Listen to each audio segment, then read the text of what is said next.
We've been talking about haptics for a while now, our ability to interact through the sense of touch. Now we're going to continue to delve into this subject. Haptics, along with its study, is of course interesting to a multitude of professional areas, including computer science, robotics, psychology, and biology. By now you probably could guess that haptic interfaces are a bit different than the traditional interfaces that we might use to deliver audio and visual information. What makes it different? Bidirectionality. This is what one might say is the distinguishing feature of haptic interfaces. This is the ability to receive and act simultaneously on information. Just think about your game controller. You're in danger.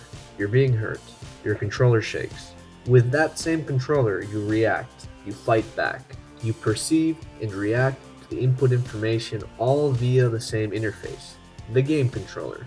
We've already established that haptics can be used to provide us with more natural interfaces, but keep in mind that the way that we present information through touch doesn't actually have to mirror reality. But think about it like this. Your typical GUI, your graphical user interface. It's not a full imitation of reality, is it? I mean, yeah, you might have files and folders laying around your office, but can you resize them? Can you slide out menus? Well, no, that would be ridiculous. In this same way, the way that you can communicate with touch to a device doesn't always have to represent the way that we interact with the real world. The important thing to realize is that you can simply suggest the relationship between items. Just think about the vibration when you're typing on your mobile phone, or as you slide your finger across an object on a mobile game. Just keep in mind that it's not so important to mimic reality perfectly. Just think about it. Think about that monitor you're looking at. It's full of thousands of individual pixels that you probably never notice. Finding these limitations of our senses allow us to exploit them. Films, for example, project at 24 frames per second.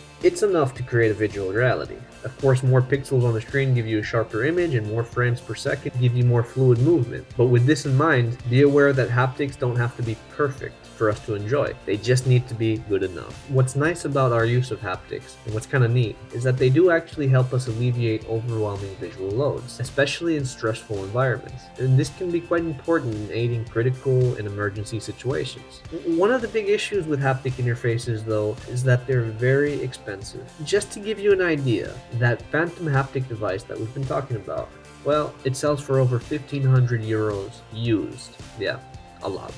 A bit too much for the typical consumer.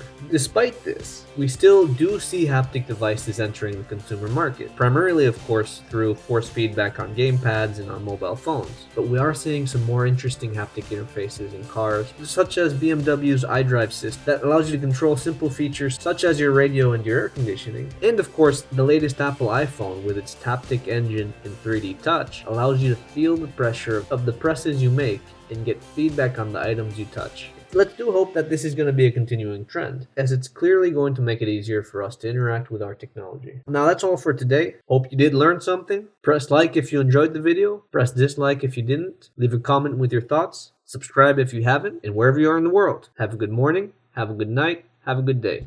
Bye bye.